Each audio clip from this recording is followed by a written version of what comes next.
Load shedding के champion मुनस Alvi 4 घंटे के इजलास में 4 मिनट की हाजिरी लगाकर चलते बने। सीईओ के इलेक्ट्रिक का अवामी नुमाइंदों के साथ भी सार्फिन जैसा सलूक।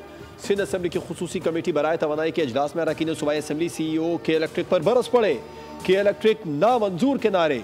जमात इस्लामी के मोहम्मद फारूक बोले, गुज़िश्ता इजलास में तय हुआ था कि रात को लोड शेडिंग नहीं होगी, शेड्यूल कैसे तब्दील हुआ। मुनस अलवी बोले, 45 डिग्री पर लोड शेडिंग नहीं करते हैं। मोहम्मद फारूक ने पूछा, कराची में 45 डिग्री दर्जा हरारत कब हुआ। इफ्तिखार आलम ने कहा, बिजली कंपनीज को आवाम से गर्ज नहीं, सिर्फ मुनाफे की फिक्र है। कुंडे भी बिजली कंपनी लगवाती है।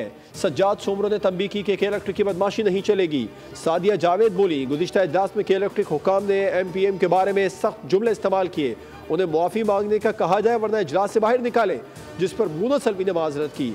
अरकान असम्बली के सख्त सवालों पर मुनस अलवी इजलास छोड़कर चले गए।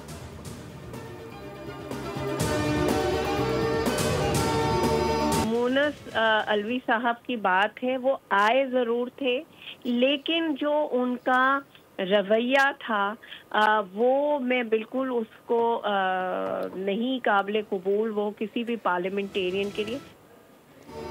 सीईओ या मोबाइल ऑपरेटर, मुनस अलवी की गैर संजीदगी, सवालात के जवाब गोल करने और गैर जिम्मेदाराना रवैये पर अरकान सीख पा हो गए। के इलेक्ट्रिक के सरबराह अहम इजलास में मुनस अलवी बगैर किसी फाइल, नोटिस या तैयारी के यूं दाखिल हुए जैसे मुशायरा सुनने आए हों। मोबाइल में ऐसे मगन थे जैसे कराची की बिजली नहीं इंस्टा स्टोरीज चला रहे हों।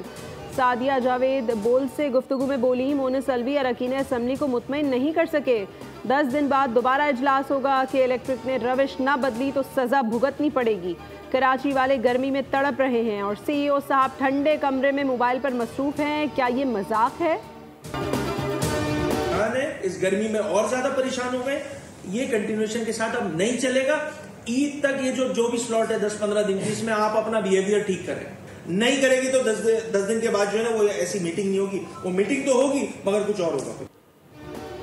ऑपोजिशन लीडर अली खुर्शीदी ने के इलेक्ट्रिक को 10 दिन का अल्टीमेटम दे दिया। सिंध असम्बली में खुसूसी कमेटी इजलास में कहा कि के इलेक्ट्रिक ने अपना किबला दुरुस्त न किया तो ईद के बाद मीटिंग नहीं कुछ और होगा। के इलेक्ट्रिक की ड्रामेबाजी अब नहीं चलेगी।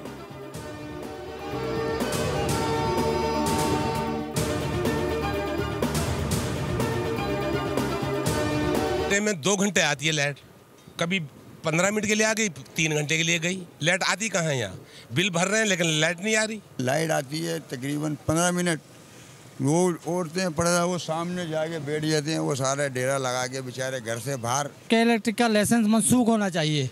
एक तो एलानिया तो होती है, समझ में आती है, गैर एलानिया लोड शेडिंग पूरे 24 घंटे में ज़्यादा आ रही है, 2 घंटे 3 घंटे बस।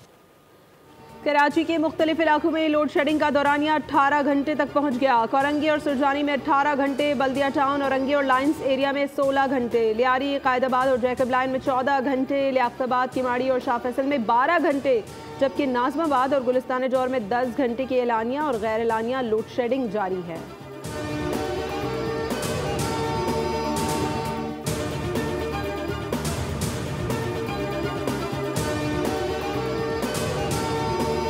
एक IBC की 19 मीटर्स की फिगर हमने नेपरा के हवाले की है कि किस तरह कराची के शहरियों के साथ फ्रॉड हो रहा है, किस तरह बोगस बिलिंग हो रही है।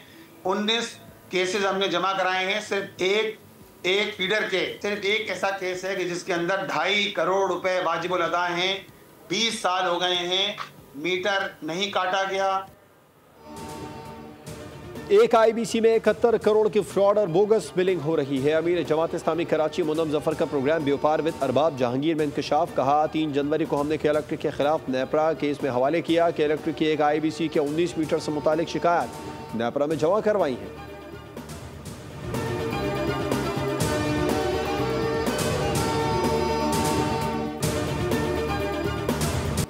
बजट में अवाम को जोर का झटका देने की तैयारियां। बैंक डिपॉजिट्स और बचत स्कीमों पर टैक्स में इजाफे की तजवीज़। नॉन फाइलर्स पर कैश निकलवाने पर विद होल्डिंग टैक्स बढ़ने का इम्कान। विद होल्डिंग टैक्स की शरह 0.6% से बढ़कर 1.2% मुतवक्के। यौमिया 50,000 से ज़्यादा रकम निकलवाने पर इजाफी टैक्स की तजवीज़। 850 cc से छोटी गाड़ियों पर सेल्स टैक्स में इजाफा मुतवक्के। GST की शरह मकामी तैयार करदा कारों पर बढ़ाने की तजवीज़। पेट्रोल और डीजल पर चलने वाली गाड़ियों पर लेवी आयद करने की भी तजवीज़। हमारी डेवलपमेंट की एलोकेशन सुकड़ रही है। जो हमारे कौमी प्रोग्राम के मंसूबे हैं उनको हम जल्द अज जल्द मुकम्मल करें। अगर दियामीर भाषा डैम को हमने वसाइल ना दिए तो ये 20 साल तक मुकम्मल नहीं होगा। हमने पूरी PSDP तकरीबन 880 अरब रुपए के अंदर तश्कील देनी है। निफ्स से जायद बजट कर्ज अदायगी में जाएगा। 118 से जायद मंसूबे बंद कर दिए। सूबों वफाकी वजारतों के साथ मिलकर लाहे अमल बना रहे हैं। तरक्याती बजट बढ़ाने के लिए कौमी सतह पर रेवेन्यू में इजाफा नागुज़ीर है। टैक्स निज़ाम को मौसर बनाना इस्लाहात कौमी सलामती का तकाजा है। वफाकी वज़ीर एहसन इकबाल की न्यूज़ कॉन्फ्रेंस, कहा पाकिस्तान में सबसे कम टैक्स जमा होता है। मुल्क की तरक्की के लिए टैक्स कलेक्शन में इजाफा करना होगा।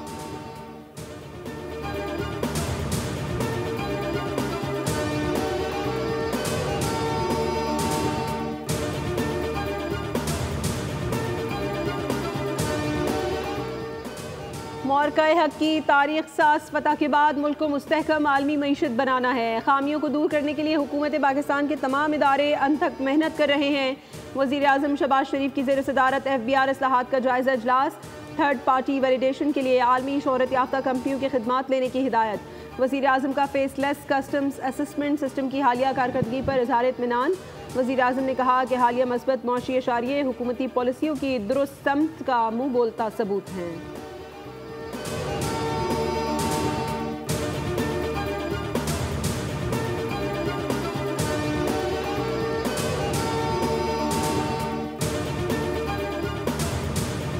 में है एस्टेब्लिशमेंट आज हुकूमत का हिस्सा है, जो एक हाइब्रिड हुकूमत का तरीका होता है।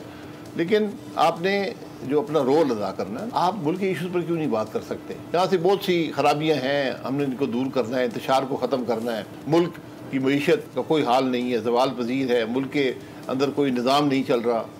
ये सब चीज़ें हैं जो इसकी आज ज़रूरत है, इसको अपोजिशन को बात करनी चाहिए। मुल्क में हाइब्रिड हुकूमत है और इस्टेब्लिशमेंट हुकूमत का हिस्सा है, मगर अपोजिशन को अपना किरदार अदा करना होगा। अपोजिशन को मुल्की मसाइल पर बात करनी चाहिए। साबिक वज़ीर आज़म शाहिद खाकान अब्बासी की प्रोग्राम पॉलिसी पॉइंट विद अब्सा कोमल में गुफ्तगू, कहा ना मईशत ठीक है ना कोई निज़ाम है, इन चीज़ों पर अपोजिशन को बात करनी चाहिए।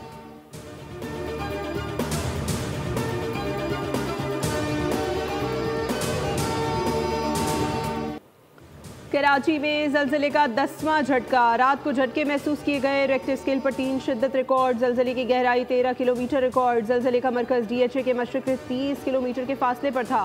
इससे कबल मलीर, कायदाबाद और मुल्हिका इलाकों में ज़मीन लरज़ उठी। लांढी, शेरपाव कॉलोनी, पोर्ट कासिम और अतराफ में ज़लज़ले के झटके। शहरी कलमा तैयबा का विर्द करते घरों से निकल आए। लोगों ने मकान से ज़्यादा जान को अजीज़ जाना। फुटपाथ पर डेरे डाल दिए। ख़वातीन कुरान पाक की तिलावत करती रहीं। सरबराह नेशनल सुनामी वार्निंग सेंटर ने खबरदार किया है कि कराची में मज़ीद ज़लज़ले आएंगे। लांढी की फ़ॉल्ट लाइन गुज़श्ता रोज़ से फ़ाल हुई। फ़ॉल्ट लाइन में एनर्जी जमा हो जाती है जो आहिस्ता आहिस्ता रिलीज़ हो रही है।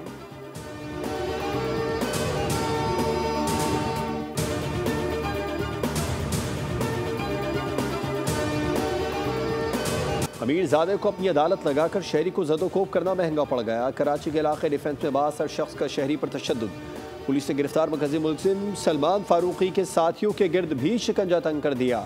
मुलजिम के हमरा उसके घर पर छापा, ड्राइवर समेत 2 अफराद गिरफ्तार। मुलजिम की कार भी तहवील में ले ली। पुलिस की जेर निगरानी मुलजिम सलमान फारूकी हथकड़ी लगे गाड़ी चलाकर वापस थाने पहुंचा।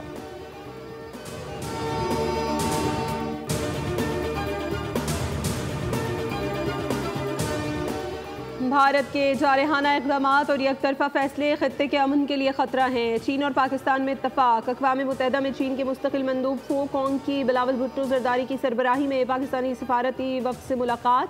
भारत की हालिया जारहियत के बाद जनूबी एशिया की बदलती सिक्योरिटी सूरत हाल और ख़ित्ते में अमन और इस्तेहकाम के लिए पाकिस्तान की मुसलसल कोशिशों पर बातचीत। बिलावल भुट्टो ने भारतीय इश्तियाल अंगेज़ी के दौरान चीन की गैर मुतज़लज़ल हिमायत पर शुक्रिया अदा किया और कहा जनूबी एशिया में पायदार अमन के लिए जम्मू कश्मीर के तनाज़े का हल नागुज़ीर है। बिलावल भुट्टो की सरबराही में पार्लिमानी वफ़द की न्यूयॉर्क में अक़वाम मुत्तहिदा की सलामती काउंसिल के मुंतख़ब अरकान से मुलाकात। डेनमार्क, यूनान, पैनमा, सोमालिया, अलजायर, घाना, जापान, जनूबी कोरिया, सिरालियोन और स्लोवेनिया के नुमाइंदों के सामने पाकिस्तानी मौक़िफ़ रखा।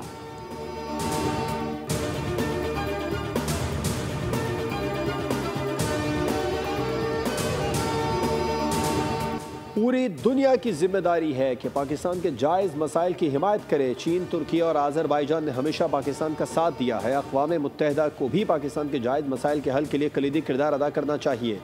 कायद मुस्लिम लीग नून मियां नवाज शरीफ की लंदन में मीडिया से गुफ्तगू। अक़वाम मुत्तहिदा को खुद एहसास होना चाहिए कि उनकी पास करदा करारदादों पर कैसे अमल दरामद कराया जाए। मसला कश्मीर और मसला फ़लस्तीन आलमी तवज्जो के मरकज़ हैं। उनकी मिसालें दुनिया के सामने मौजूद हैं।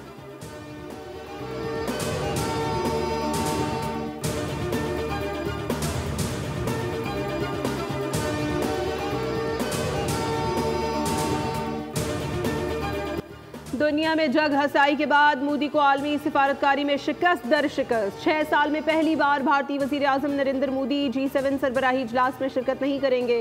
कनाडा की मेज़बानी में इजलास 15 से 17 जून तक होगा। भारतीय मीडिया के मुताबिक कनाडा में G7 इजलास में शिरकत की अब तक दावत ना मिली। ऑपरेशन सिंदूर के नुकसानात, जनरल चौहान के बयान पर तूफान बरपा हो गया। नुकसानात को जंग का मामूल करार देने पर भारत में सियासी हंगामा। कांग्रेस सदर मल्लिकार्जुन खड़गे की क़यादत में अपोजिशन बरहम। फौरी पार्लियामेंट का खुसूसी इजलास बुलाने का मुतालबा। कांग्रेस का इल्ज़ाम है कि मोदी हुकूमत ने अवाम से हक़ाइक़ छुपाए। कौमी सलामती के नाम पर हक़ाइक़ क्यों छुपाए जा रहे हैं?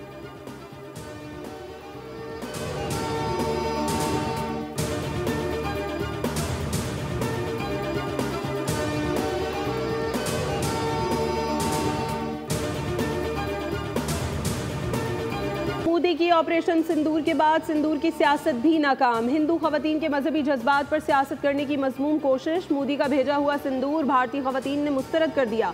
कहा, हलाकतों पर हमदर्दी के बजाय सियासी सर्कस लगाया गया। जिनके घर तुम सिंदूर भेजोगे वो चप्पल से मुंह लाल कर देंगी। मोदी ने हमारे रिश्तों, रस्मों और धर्म का मजाक बना दिया है।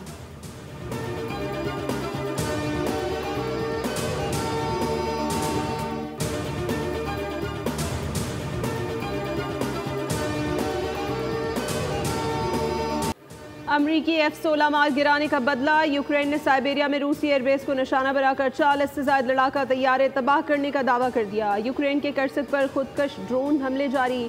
रूस ने जवाबी कार्रवाई में 136 ड्रोन्स के जरिए यूक्रेनी बंदरगाह को निशाना बनाया। यूक्रेनी सदर का रूसी एयरबेस पर हमले पर रद्द-ए-अमल। कहा, रूस में हमारे ऑपरेशन के नताइज काबिल ज़िक्र थे। हमारी तवील तरीन फासले तक कार्रवाई शानदार थी। रूस ने जंग शुरू की थी, अब उसे ख़त्म करनी चाहिए। एयरबेसिस पर हमलों में रूस को $7 अरब का नुकसान पहुंचाया।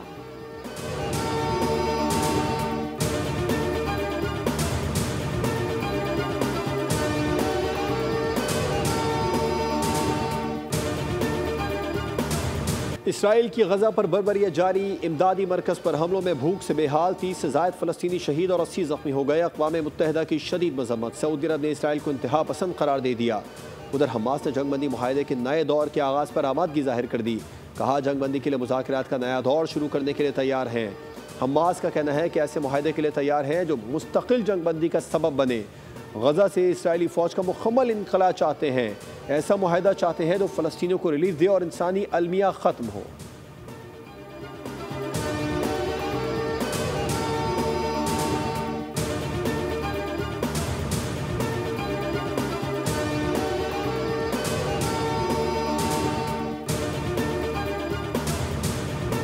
भारत का मुकद्दर, जिल्लत और रुसवाई। पाकिस्तान के मुकाबले एक बार फिर मुंह की खाई। भारत के नहले पर पाकिस्तान का दहला। मायूसी का तारीख साया दुश्मन पर फैला।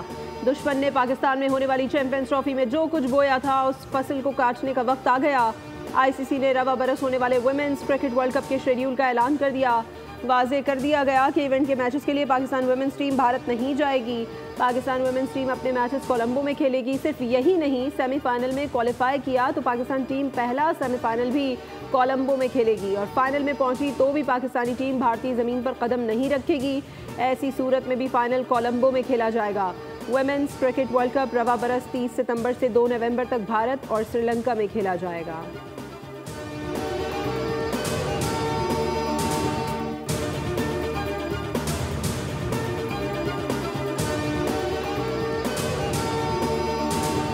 कुर्बानी के लिए जानवरों की तलाश जारी। कराची से खैबर तक एक से बढ़कर एक जानवर अवाम की तवज्जो का मरकज़।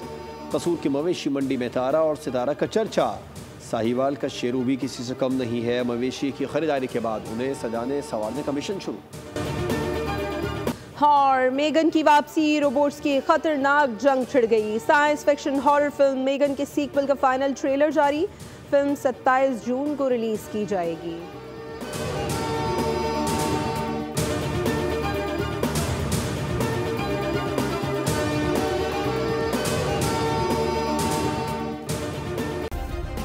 सब्सक्राइब करें और बेल दबाएं ताकि कोई खबर रह न जाए।